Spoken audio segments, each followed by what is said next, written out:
মধ্যমগ্রাম সুভাষ ময়দানে শুরু হয়ে গেল নবম বর্ষের উত্তর চব্বিশ পরগনা জেলার খাদি মেলা। গান্ধীর মূর্তিতে মাল্যদান ও প্রদীপ প্রজ্বলনের মধ্য দিয়ে মেলার শুভ উদ্বোধন করলেন রাজ্যের খাদ্যমন্ত্রী রথীন ঘোষ। অনুষ্ঠানের শুরুতেই অতিথিদের মহিলা ঢাকের তালে বরণ করা হয়। খাদি বস্ত্র ও হস্তশিল্পের বিপণনের জন্য সারা রাজ্য জুড়ে অনুষ্ঠিত হয় এই খাদি মেলা। এবছরের উত্তর চব্বিশ পরগনা জেলার খাদি মেলায় রাজ্যের বিভিন্ন প্রান্ত থেকে আসা খাদি ও গ্রামীণ শিল্পীদের হাতের তৈরি নানান সামগ্রী নিয়ে বসেছে 120টি স্টল। খাদি বাংলার মর্যাদার ও ঐতিহ্যের প্রতীক হয়ে দাঁড়িয়েছে। খাদি ও গ্রামীণ শিল্পীদের শিল্প সামগ্রীর বাজারে চাহিদার মান এতটাই বেড়েছে তা প্রমাণ করে দেয় এই মধ্যম গ্রামের সুভাষ ময়দান।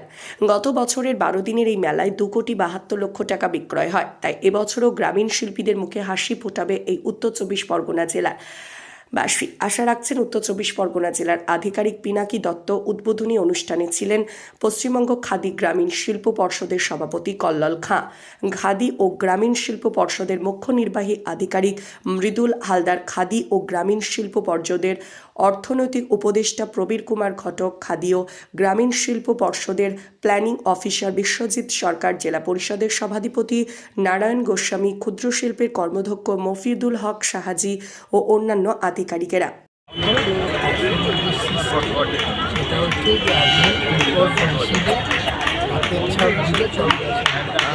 এবারে আপনি কল মেশিনে হাতের চাপ দেওয়ার পরে রেশন পেলেন না, অথচ আপনি স্লিপ নিয়ে বাড়ি চলে গেলেন, কেন যাচ্ছেন?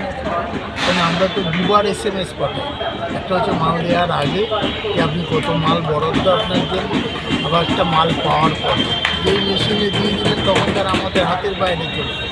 এটা যারা গ্রাহক বা যারা আমাদের রেশন প্রাপক তাদের আরও বেশি সতর্ক হওয়া উচিত। কারণ ব্যাপারটা হচ্ছে কুন্তল মণ্ডলের রিপোর্ট, সোজা কথা নিউজ, উত্তর চব্বিশ পরগনা।